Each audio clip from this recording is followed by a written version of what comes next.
So recently I got a hold of the new official Ultra PRO Lorcana deck box, and I figured I'd use it for a bit and give you guys a proper review.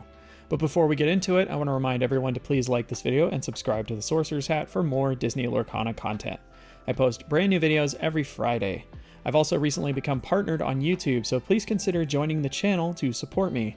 I'm currently coming up with perks and prizes or exclusive content that I could provide, so please let me know what you'd like to see in the comments below. Alright, let's not waste any more time. Let's get into the details of this deck box. The Ultra Pro deck box retails for about $29.99, which is a lot more expensive than the other official deck boxes, but you are getting what I would consider a proper deck box.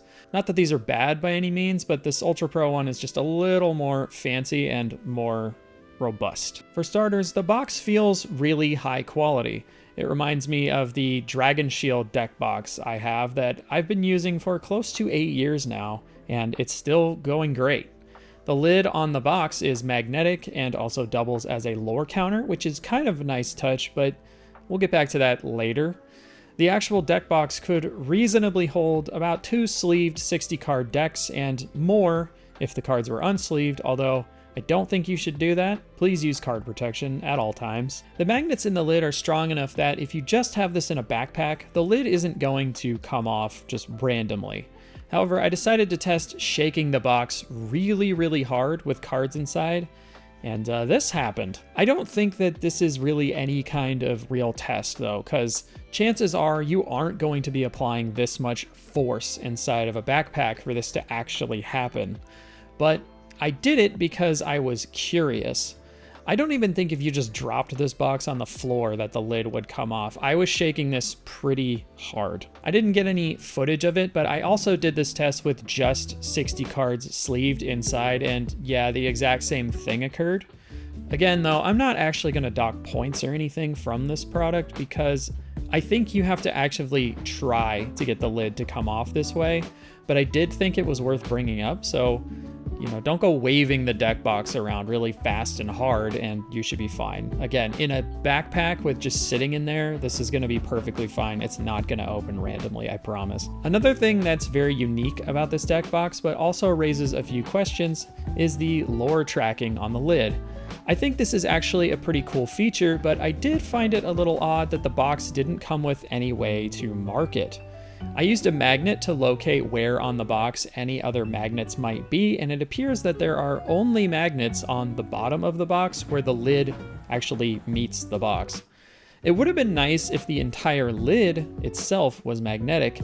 That way you could use some sort of small magnetic piece to track your lore without knocking it over, because if you put a die or something on this and you accidentally hit the box, well then everything's just gonna kind of fall over and you're gonna lose whatever lore you had. And if your opponent is not tracking it as well, then, that's not great. So while I think this is a neat idea, it sort of just seems like it was kind of thrown in last minute for the aesthetic.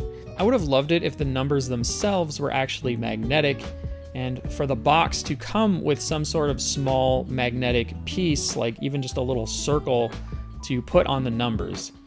But as it stands, I wouldn't really use this to track lore. I would just continue to either use the app or a piece of paper or whatever you're using. Another thing I wish this box had was some kind of dice tray or compartment for dice or markers. Lots of other premium deck boxes have these and they're great.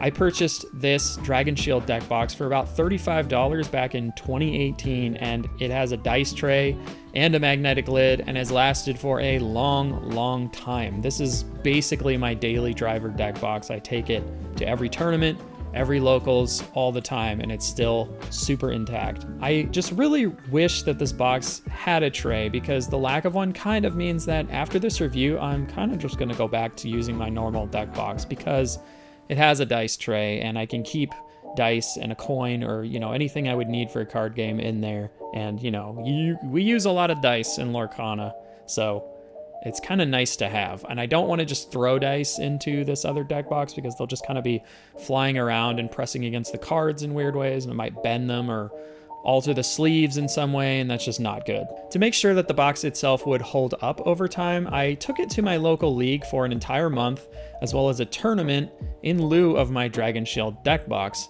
and I'm happy to report that the box didn't show any visible signs of wear and tear from just normal use.